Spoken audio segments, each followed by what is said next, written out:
Monsieur le Président, mes chers collègues, permettez-moi au terme de l'examen de ce premier dossier qui concerne la programmation pluriannuelle d'investissement de vous faire part une nouvelle fois de notre inquiétude, voire de notre mécontentement quant à l'engagement des dossiers de nos communes inscrits à la PPI de la métropole.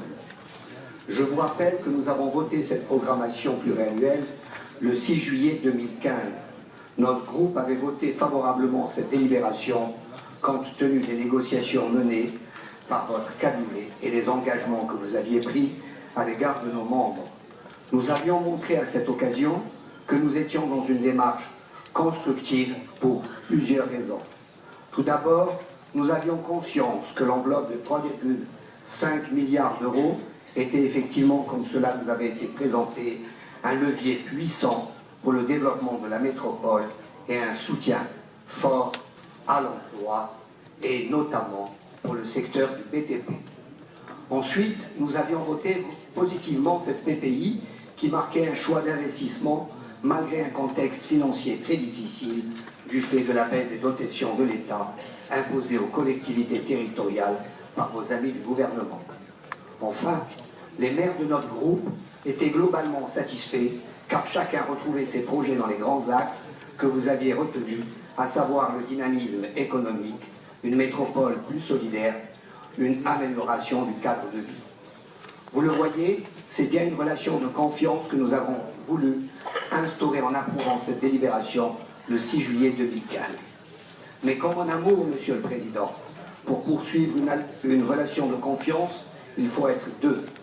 Tout d'abord, vous vous étiez engagé à mettre rapidement en place une commission de suivi de la PPI. Force est de constater qu'il aura fallu plusieurs mois pour que nous obtenions satisfaction qu'elle n'a été réunie qu'une seule fois, le 8 février 2016, pour son installation. Mais pire que cela, vous vous refusez à nous communiquer le détail des projets, leur financement et leur planning, en argumentant dans une réponse officielle le 12 mai dernier que, je vous cite, compte tenu de l'ampleur et de la complexité des éléments demandés, les services n'ont pas encore pu répondre à votre sollicitation. Cette réponse dédaigneuse est indigne de votre fonction et de la collectivité que vous représentez. Monsieur Philippe Cochet, notre président de groupe, nous indiquait déjà à l'occasion du vote du budget 2016 notre inquiétude à assister à un glissement des projets pour gagner du temps et de l'argent sur le dos des communes du Grand Lyonnais. Les actes allaient nous donner raison. Car que s'est-il passé depuis près d'un an? Rien ou presque rien.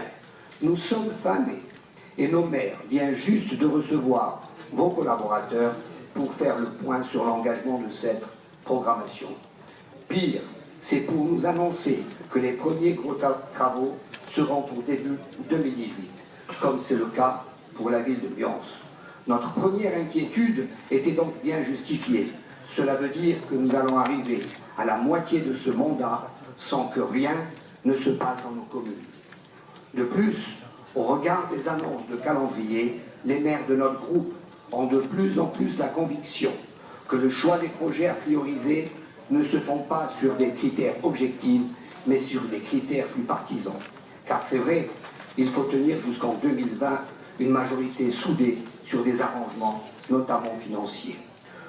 Nous redoutons que le glissement des projets sur la fin de ce mandat ne soit l'occasion, comme ce fut trop longtemps le cas au précédent mandat, d'assister à un glissement des lignes budgétaires vers notre projet qui ne figure pas à la PPI.